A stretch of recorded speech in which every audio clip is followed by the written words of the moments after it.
सभी श्रोताओं को मेरा सादर प्रणाम।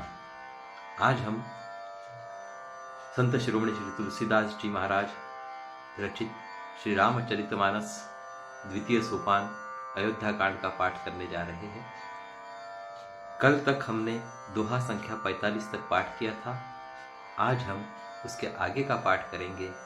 उसके पहले पाठ प्रारंभ करने से पहले हम इस थोर ग्रंथ के रचयिता संत शिरोमणि श्री तुलसीदास जी महाराज, श्री गणेश भगवान, माता सरस्वती जी,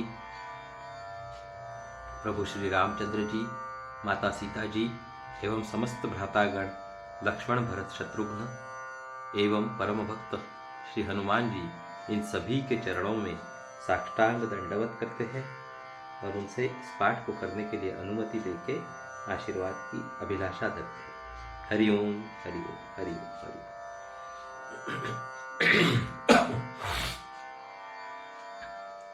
कल हमने दोहा संख्या 45 तक पाठ किया था।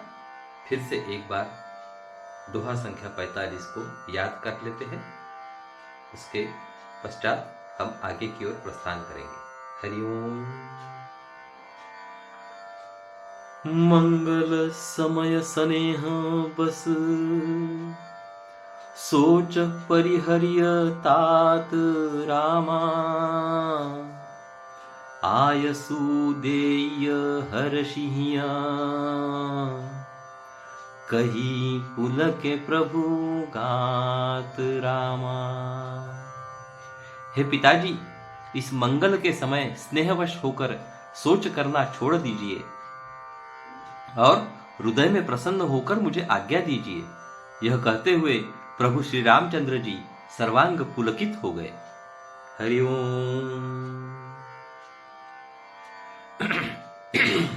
माफ कीजिएगा। धन्य जनमु जगतितल तासु, पितहि प्रमोदु चरित सुनी जासु, चारि पदार्थ करतल ताके, प्रिय पितु मातु प्राण सम जाके।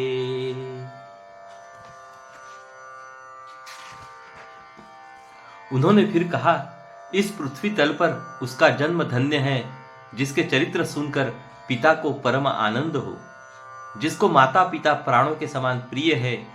चारों पदार्थ यानी कि अर्थ धर्म काम मोक्ष उसके करतलगत यानी कि मुट्ठी में रहते हैं। आयसु पाली जन्म फलु पाई, अइहु बेगिही हो रजाई, बिदा मातु सन आवऊ मागी, चली हूं बनही बहुरी पग लागी। आपकी आज्ञा पालन करके और जन्म का फल पाकर मैं जल्दी ही लौट आऊंगा। अतः कृपया आज्ञा दीजिए।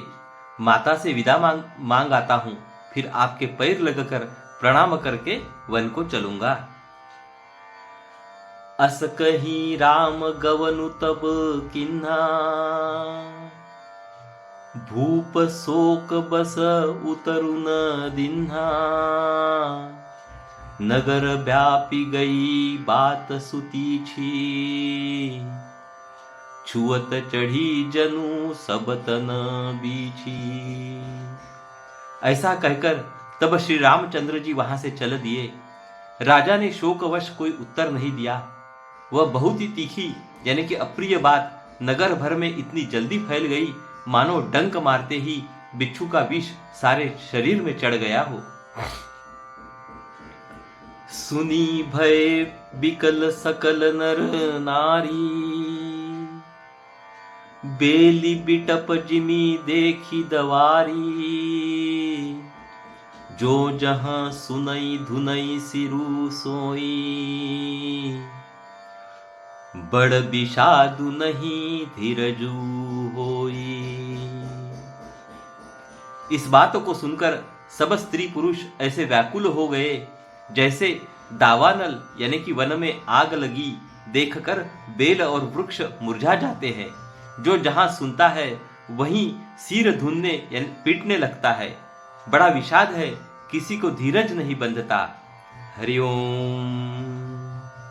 अभी हम यहाँ पे दोहा संख्या 46 का पाठ करेंगे। हरिओम।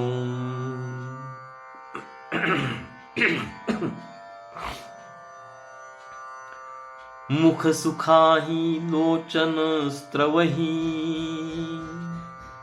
सोकुन हृदय समाई रामा। मनहु करुण रस कटकई, उतरी अवध बजाई रामा। सबके मुख सूख जाते हैं, आंखों से आंसू बहते हैं, शोक हृदय में नहीं समाता, मानो करुणा रस की सेना अवध पर डंका बजाकर उतर आई हो। मिले ही माझ विधि बात बेगारी, जहाँ तहाँ देई कई ही गारी। एही पापिनी बुझि का परेहू, छाई भवन पर पावकू धरेऊ।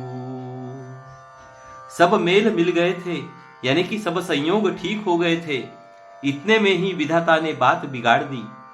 जहां तहां लोग कैकेयी को गाली दे रहे हैं। इस पापिन को क्या सूझ पड़ा जो इसने छाए घर पर आग रख दी। निज कर नयन काढ़ी चह दीखा, डारी सुधा बिषु चाहत चीखा। कुटिल कठोर कुबुद्धि अभागी, भई रघु वंश बेनु बन आगी।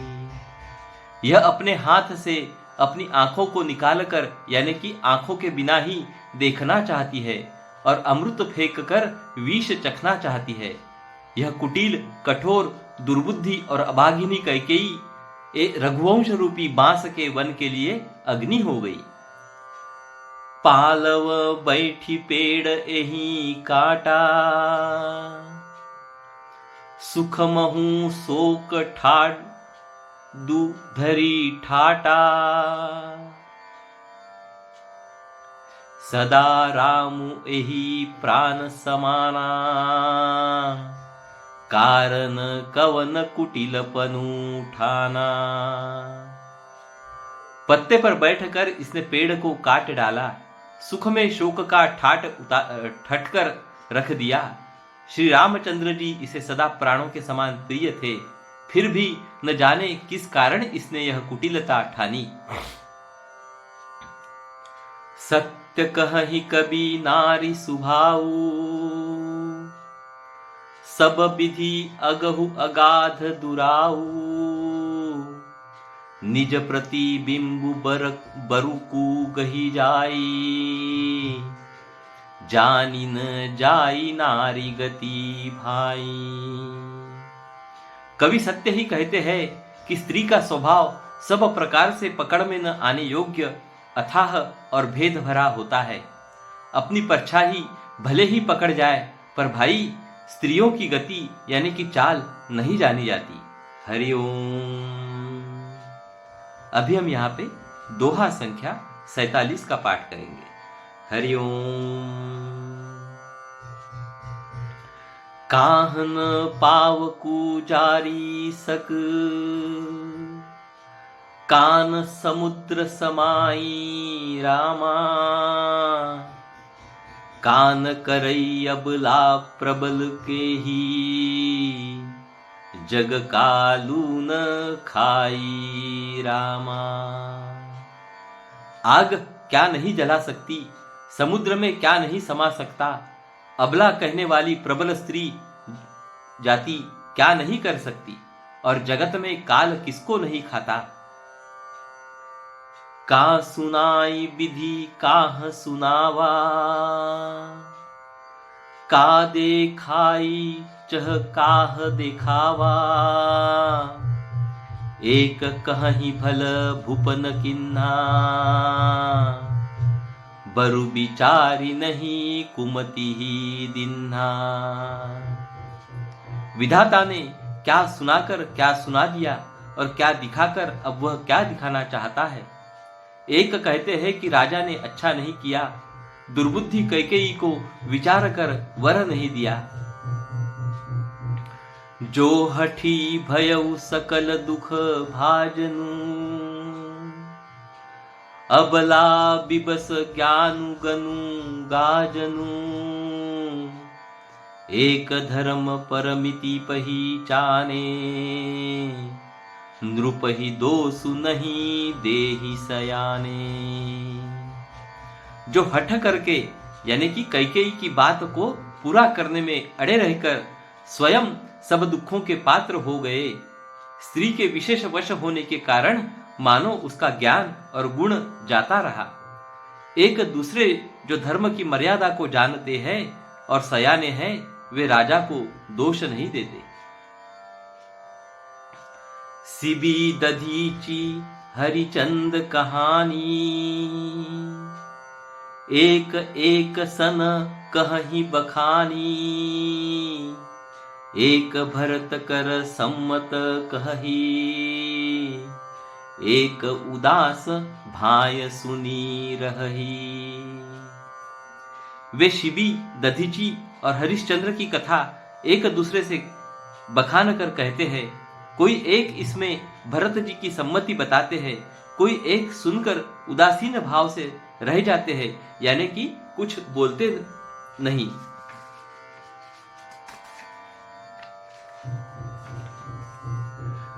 कान मुदी कर रद गही जीहा, एक कही यह बात अलीहा। सुकृत जाहि अस कहत तुम्हारे, रामु भरत कहूं प्राण प्यारे। कोई हाथों से कान मूंद कर और जिभ को दांतों तले दबाकर कहते हैं कि यह बात झूठ है, ऐसी बात कहने से तुम्हारे पुण्य नष्ट हो जाएंगे। भरत जी को तो श्री रामचंद्र जी प्राणों के समान प्यारे हैं। हरिओम। अभी हम यहाँ पे दोहा संख्या 48 का पाठ करेंगे। हरिओम। चंदु चवई बरु अनलकन, सुधा होई विष तूल रामा। सपने हूँ कबहू न करही किछु, भरतु राम प्रतिकूल रामा। चंद्रमा चाहे शीतल किरणों की जगह आग की चिंगारियां बरसाने लगे और अमृत चाहे विष के समान हो जाए, परंतु भरत जी स्वप्न में भी कभी श्री रामचंद्र जी के विरुद्ध कुछ नहीं करेंगे। एक विधात ही दूषणु देही, सुधा दिखाई दिन विषु जेही। खर भरू नगर सोचु सब काहू, दुसह दाहु ऊर मिटा उछाहू। कोई एक विधाता को दोष देते हैं जिसने अमृत दिखाकर विष दे दिया। नगर भर में खलबली मच गई, सब किसी को सोच हो गया। हृदय में दुस्सह जलन हो गई, आनंद उत्साह मिट गया। विप्र बधु कुलमान्य जठेरी, जे प्रिय परम कैकई केरी। लगी देन सिख सीलु सराही, बचन बान सम लागही ताही। ब्राह्मणों की स्त्रियां कुल की माननीय बड़ी बूढ़ी और जो कैकेयी की परम प्रिय थी, वे उसके शील की सराहना करके उसे सीख देने लगी, पर उसको उनके वचन बाण के समान लगते हैं। भरतु न मोहि प्रिय राम समाना, सदा कहु यहु सबु जगु जाना। करहु राम पर सहज सनेहु, केहि अपराध आजु बनु देहु। वे कहती है, तुम तो सदा कहा करती थी कि श्री रामचंद्र के समान मुझको भरत भी प्यारे नहीं है। इस बात को सारा जगत जानता है। श्री रामचंद्र जी पर तो तुम स्वाभाविक ही स्नेह करती रही हो, आज किस अपराध से उन्हें वन देती हो? कबहु न कियहु सवती आरेसु, प्रीति प्रतीति जान सबू देसु। कौसल्या अब काह बिगारा, तुम जे ही लागी वज्रपुर पारा। तुमने कभी सौतिया डाह नहीं किया, सारा देश तुम्हारे प्रेम और विश्वास को जानता है। अब कौशल्या ने तुम्हारा कौन सा बिगाड़ कर दिया, जिसके कारण तुमने सारे नगर पर वज्र गिरा दिया। हरिओम। अभी हम यहाँ पे दोहा संख्या 49 का पाठ करेंगे। हरिओम। सिय की पिय संगु परिहरिही, लखनऊ की रही हही धाम रामा। राजू की भुजब भरतपुर, नृप की जी बिनु राम रामा। क्या सीता जी अपने पति यानी कि श्री रामचंद्र जी का साथ छोड़ देंगी? क्या लक्ष्मण जी श्री रामचंद्र जी के बिना घर रह सकेंगे? क्या भरत जी श्री रामचंद्र जी के बिना अयोध्यापुरी का राज्य भोग सकेंगे? और क्या राजा श्री रामचंद्र जी के बिना जीवित रह सकेंगे? अर्थात न सीता जी वहां रहेंगी, न सीता जी यहां रहेंगी, न लक्ष्मण जी रहेंगे, न भरत जी राज्य करेंगे, और न राजा ही जीवित रहेंगे। सब उजाड़ हो जाएगा। अस बिचारी उर छाड़हु कोहू, शोक कलंक कोठि जनी होहू। भरत ही अवसि देहु जुबराजू, कानन काह राम कर काजू। हृदय में ऐसा विचार कर क्रोध छोड़ दो, शोक और कलंक की कोठी मत बनो। भरत को अवश्य युवराज पद दो, पर श्री रामचंद्र जी का वन में क्या काम है? नाहिन रामु राज के भूखे, धर्म धुरिन विषय रस रूखे। गूर ग्रूह बसहूं रामु तजी गेहूं, नृपसन असबरु दूसर लेहू। श्री रामचंद्र जी राज्य के भूखे नहीं हैं, वे धर्म की धुरी को धारण करने वाले और विषय रस से रूखे हैं, अर्थात उनमें विषयासक्ति है ही नहीं। इसीलिए तुम यह शंका न करो कि श्री राम जी वन न गए तो भरत के राज्य में विघ्न करेंगे। इतने पर भी मन न माने तो तुम राजा से दूसरा ऐसा यानी कि यह वर ले लो कि श्री राम घर छोड़कर गुरु के घर रहे। जऊ नहीं लगी हूं कहे हमारे, नहीं लागी ही कछु हाथ तुम्हारे। जऊ परी हास किन्ही कछु होई, तऊ कही प्रगट जनावहूं सोई। जो तुम हमारे कहने पर न चलोगी तो तुम्हारे हाथ कुछ भी न लगेगा। यदि तुमने कुछ हंसी की हो तो उसे प्रकट में कहकर जना दो कि मैंने दिल लगी की है। राम सरिस सुत कानन जोगू, काह कही सुनी तुम कहूं लोगू। उठहु बेगी सोई करहु उपाई, जेहि विधि सोकु कलंकु नसाई। राम सरीखा पुत्र क्या वन के योग्य है? यह सुनकर लोग तुम्हें क्या कहेंगे? जल्दी उठो और वही उपाय करो जिस उपाय से इस शोक और कलंक का नाश हो। हरिओम। अभी हम यहाँ पे एक छंद का पाठ करेंगे। हरिओम। जेहि भांति सोकु कलंकु जाई, उपाय करी कुल पालही, हटि फेरू राम ही जात बन, जनी बात दूसरी चालही। जिमि भानु बिनु दिनु प्राण बिनु, तनु चंद बिनु जिमि जामिनी, तिमी अवध तुलसीदास प्रभु बिनु, समुझी धौ जिय भामिनी।